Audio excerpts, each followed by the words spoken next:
Jadi hafiz Quran itu gak penting. Toh banyak juga yang hafiz Quran tapi pacaran. Banyak juga seorang ustadz tapi cabul. Kemudian kalau ada orang menghafal Quran masih pacaran dan sebagainya, seperti yang lainnya, banyak orang beribadah tapi masih bermaksiat. Ada orang ahli tahajud masih maksiat, ada kan? Namanya manusia tempat maksiat, tapi kami himbau, yuk belajar. Jangan pacaran dong, nikah. Pacaran no, nikah yes, gitu dong. Halo, assalamualaikum, aku Fauzan. Dan hari ini coba kita akan bahas seberapa penting ngafal Al-Quran di tahun 2025. Kemudian apa saja peristiwa, rintangan, dan kendala yang terjadi di masyarakat sehingga banyak sekali penurunan minat menghafal Al-Quran dari masyarakat di tahun 2025. Oke, kita masuk chapter yang pertama. Kenapa harus menghafalkan Al-Quran?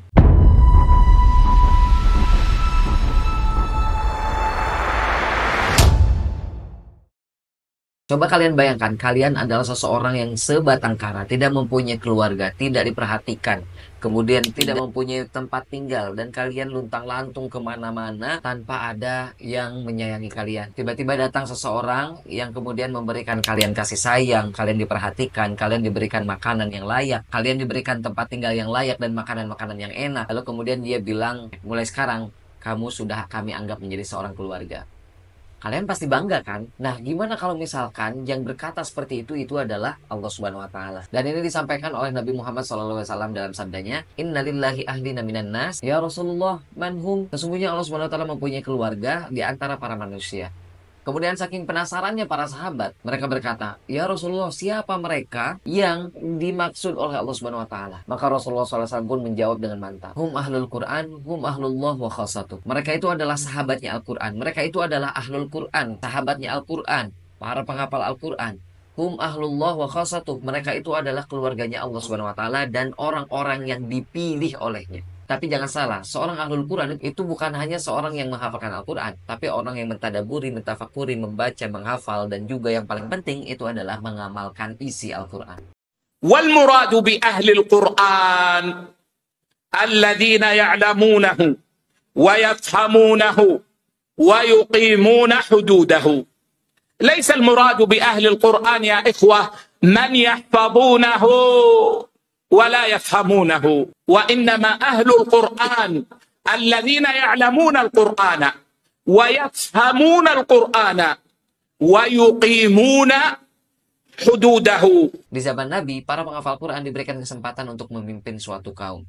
Juga diberikan kesempatan untuk maju menjadi imam di antara para mukmin yang lainnya. Juga ketika peristiwa di salah satu perang, para penghafal Quran diutamakan untuk segera dikuburkan. Kemudian yang ketiga, keluarga memanggil para penghafal Quran ini sebagai penyelamat. Kemudian yang keempat, Al-Quran memanggil seorang penghafal Quran yang senantiasa berinteraksi dengan Al-Quran itu sebagai seorang sahabat, guys. Memang tentunya di sini secara eksplisit tidak disampaikan bahwasanya seorang penghafal Quran itu adalah seorang sahabat Al-Quran. Tapi orang-orang yang menghafal Quran itu sudah dipastikan banyak sekali interaksi dengan Al-Quran, guys. Dan disampaikan bahwasanya seorang yang menghafal Quran itu adalah salah satu cara dan step untuk kemudian kita bisa naik ke jenjang berikutnya, yaitu tadabbur dan tafakkur. Bagaimana kita bisa tadabbur dan tafakkur. Bahkan kita bisa mengamalkan isi Al-Quran dimanapun dan kapanpun, karena kita sudah mengetahui dan menghafal setiap dari ayat Al-Quran. Kemudian selanjutnya yang keenam itu adalah menghafal Al-Quran itu adalah aktivitas yang tidak akan merugikan, guys. Kalau kalian pernah berdagang, dan saya yakin kalian semuanya pernah merasakan namanya berdagang, itu ada yang namanya rugi dan untung. Ketika kita menghafalkan Al-Quran dan berinteraksi dengan Al-Quran, itu sama dengan kita sedang berdagang dan tanpa kerugian. Pasti untung, guys. Dan alasan selanjutnya, sebetulnya ini alasan yang terakhir, dan sebetulnya masih banyak sekali alasan yang baik itu secara medis, baik itu secara spiritual dan agama, ataupun dari aspek-aspek yang lainnya. Dan yang ketujuh, orang yang menghafalkan Al-Quran dan senantiasa berinteraksi dengan Al-Quran itu adalah yang paling utama di antara yang lainnya. Khairukum man ta'allama al-Quran wa 'allama. Sebaik-baik kalian, seutama-utama kalian itu adalah orang yang mempelajari Al-Quran dan mengajarkannya. Bagaimana kita bisa mengajar Al-Quran sedangkan kita tidak menghafalnya? Masih banyak sebetulnya, baik secara medis ataupun aspek-aspek yang lainnya. Dan kita akan masuk ke chapter yang kedua.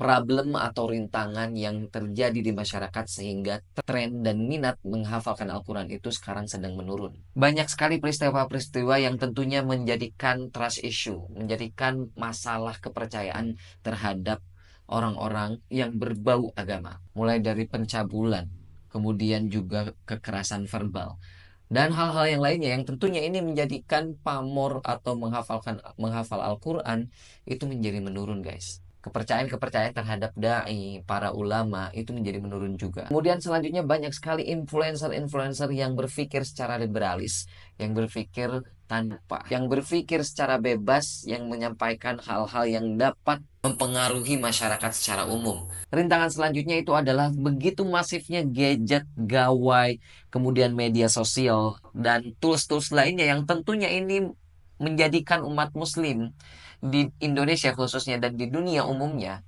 itu menjadi terlena. Padahal sudah disampaikan dalam Al-Quran bahwasannya ciri seorang mukmin itu adalah yang pertama orang yang selalu khusyuk dalam sholatnya, dan yang kedua itu adalah orang yang senantiasa meninggalkan hal yang tidak bermanfaat baginya. So kalau menurut kalian main game, nongkrong-nongkrong dan sebagainya itu nggak jelas dan itu tidak bermanfaat bagi kalian, mending tinggalkan. Itu adalah salah satu ciri seorang mukmin, guys. Lalu kita masuk ke chapter yang ketiga dan kita masuk ke chapter yang keempat. Gimana tips dan tutorial cara agar kemudian kita bisa menjadi seorang hafiz Quran di tahun 2025.